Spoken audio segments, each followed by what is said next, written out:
қазақтың маңдайына біткен ғұлама ақын Абай Құнанбайұлының туғанына 175 жыл толды. Абай Құнанбайұлы ғұлама ойшыл, ақын, ағартушы, ұлттың жаңа әдебиетінің негізін қалаушы, аудармашы, композитор ретінде ел тарихында өшпес із қалдырғаны сөзсіз. Оның өлеңдері мен қара сөздерінде ұлт болмысы, бітімі, тұрмысы, тіршілігі, дүние танымы, мінезі, жаны, діні, ділі, тілі, рухы көрініс тауып, кейін Абай әлемі деген бірегей құбылыс ретінде бағаланды.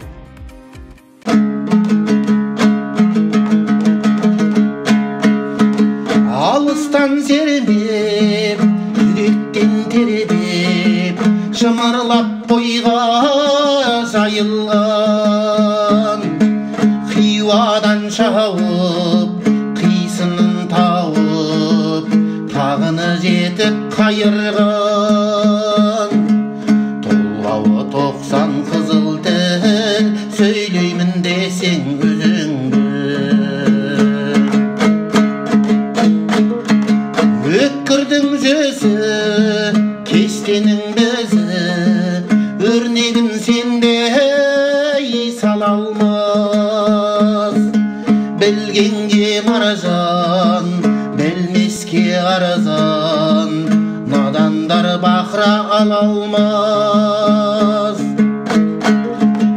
Қиналма бекер тілмен жақ, көңілсіз құлақ ой құлақ.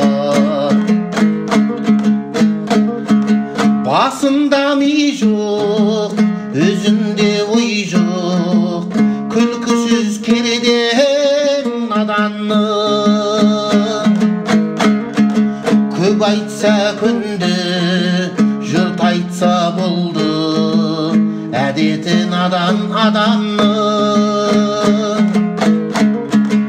Бойда қайрат, ойда көз, болмаған соң айтпа сөз.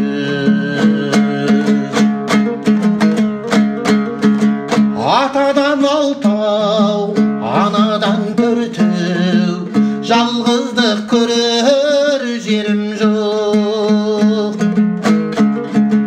Ағайын бек көп, айтамын ептеп, сөзімді ұғар елім жоқ.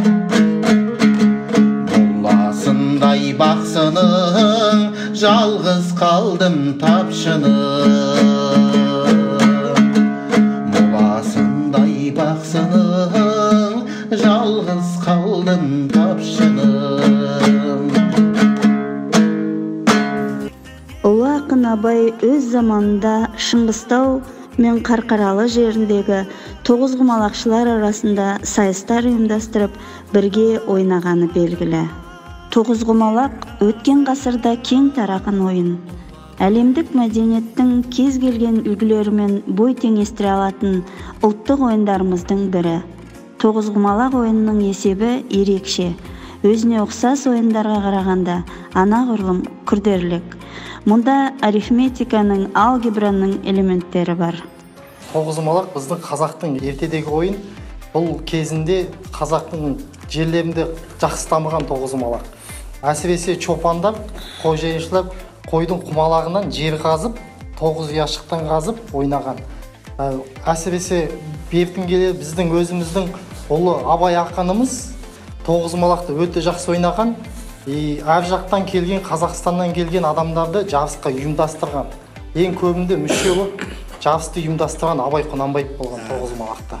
Ойынның мақсаты 18 ұяшық болады, 9 тастан жатады, 162 тас болады, тұздық деген болады. Тұздық деген ол қарама-қарсы адамның алған ұяшығы соған тұздық сөз. Сол ұяшық қарама-қарсы адамдікі болады. Одан кейін екі жаққа түскен тастың ақ жақ бастайтын болса, ақ жақтікі осы жаққа қарай ұпайлар жиналады тастар. Қарсыластікі, қара жақтікі ол келесі осы жаққа қарай тастар түседі. Бұл ойында ақ қара деген болады. Ақ болған адам бірінші жүреді деген сөз. Қара деген ол қостайды деген сөз. Ойынды бастағанда бір ұяшықтан тас аламыз, 9 тас аламыз, ішіне бір тасты тастап кетеміз. Солдан оңға қарай жүреміз. Мысалы, сіз 7 ұяшықтан бастаңыз. Бұлда тақты жұп қып аламыз. Ойынның мақсаты сол.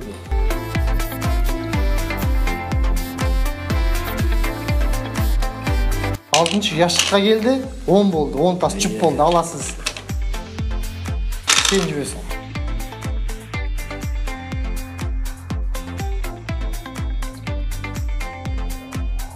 10 болды, жұп болды, аласыз.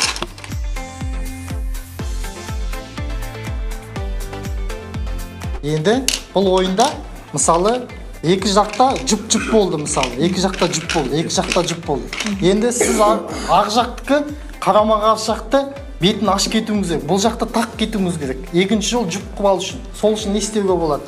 Қазында 10-дан жатыр, жұп-жұптан жатыр қазір. Сіз мына жақта тақ кетуіңіз керек.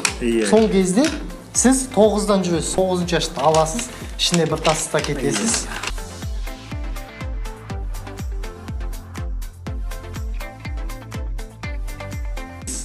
Тақ болды енді. Енді сенікі бәрі тақ болды. Енді бұл қарама-қарсы ақ жақтікі сені жұп қып алып кетпеу үшін сен өз жағыңды жұп қып кетуің керек. Мыналар 11 болып жатыр. Саған 12 қып жұп қып кету керек. Соны не істеуге болады? Мыналар жауып кету үшін. Бірде жүресіз, дұрыс. Бірде жүрген кезде жұп болады.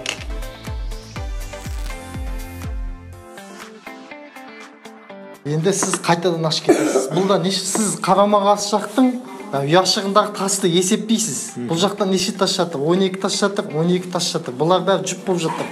Сіз қарама-қарсыды тасып ашып кетуіңіз керек. Сол үшін 8-ден қайтадан жаш жүресіз. Бұл мына жақ қайтаға жүресіз.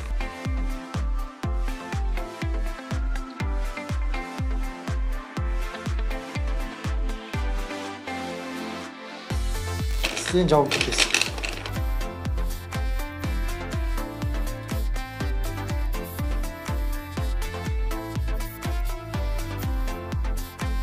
Ұяшықтың астында 10 тастан жатады. Каждый астында 10 тастан. Үстіне есептейсіздер, болады қанша тас жатқан белгілі болады. Бұл одан кейін бір айтатын жағдайым, бұларда мына екі нәрсе тұздық деген болады. Бұл тұздық деген бір рез ғана алынады, тұздық деген бір рез алынады. Бірақ тақ болып алынады. Когда екі тастың үстіне бір тас түскен кезде, тақ болған кезде тұздық болып алынады бірден. Тұздық алынғанда 2-9-дан тұздық алынбайды. 2-9-дан тұздық алынбайды. Одан кейін қарама-қарсы тұздық алынбайды. Сіз мысалы 2-ден тұздық алсаңыз, қарама-қарсы 2-ден тұздық ала алмайды. Қарама-қарсы. Ойынның шартына солай. Қарама-қарсы алынбай қалады ма? Жақсы. Ол бір рез алынады тұздық деген. Мысалы 9-ды жүріңізші, ан жақта неше тас жатыр мысалы. Жүре бересіз, ішінде қанша тас қалғанша жүресіз. Неше тас болды? Жұп болды, аласыз жұп болды. Маған соғылды ма? Ішіне тастап кетесің бір тас. Ішіне бір тас салып кетесің. Мысалы, бұны есептегенде көбінде көзбен есептейді бұны ойында. Сонда көзбен есептеген кезде қарама-қарсы сенің жүрісіңді білмейді. Көзбен есептеген кезде. Сағатпен ойналатын ойын, негізі. Сағатпен ойналатын ойын. Бұда классикалық ойын деген бар. 9 малақта классикалық ойын деген, ол әр ойыншыға 45 минуттан беріледі. Екінші ойын рапид деген ойын бар. Ол 20 минутқа беріледі. Үшінші вид ойыны 9 малақтың ол близ деген ойын бар. Ол да сағатпен ойналады. Ол жылдамдық ойналатын. Мысалы, ақ жақтың жүрісі болса, сіз жүресіз. Бұлайға жүріңізші. Ақ жаққа. Бірақ тас қой. Бұлайға жүресіз. Енді сен жүресің. Сен екі тас бірде екіге саласың. Ұяшықты екіге. Ойынның аяғында ақ жақтың тасы біткен жағдайда қара жақта тас қалып қалды. Ойынның аяғында қара жақта қалған тастар өзінің ұяшығына қосылады. Өзінің ұяшығына түгелі қосылады. Солар общий тастардың түгелі есептеледі көлемі. Ойынның аяғында осы ойынның аяғында. Кімнің ұяшығында тастап қалады, сол өзінің ұяшығына қосылады ойынның аяғында. Бүгінгі күні ұлттық ойындарды дәріптеп, біздің ауылымыздың мақтанышына айналған Мыңкенов Дәурен Жүрсінханұлы Жамбыл атындағы негізгі орта мектебінің дене шынықтыру пәнінің мұғалімі. Тоғызқұмалақтан облыстық және республикалық жарыстардың бірінші дәрежелі бірнеше дүркін жеңімпазы. Бүгінгі таңда шәкірттерін тәрбиелеп, Қазақстанның түкпір-түкпірінде өтіп жатқан тоғызқұмалақ ойынынан сайыстарының жеңімпазы.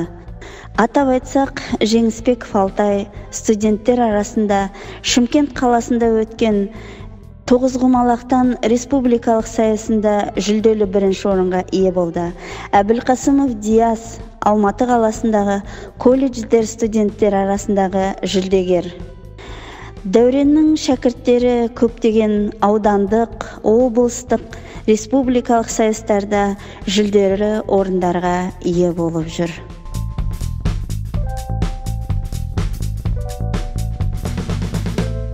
Ұлы жазушы Мұхтар Әуезов біздің халқымыздың өмір кешкен ұзақ жылдарында өздері қызықтаған алуан ойын өнері бар ғой.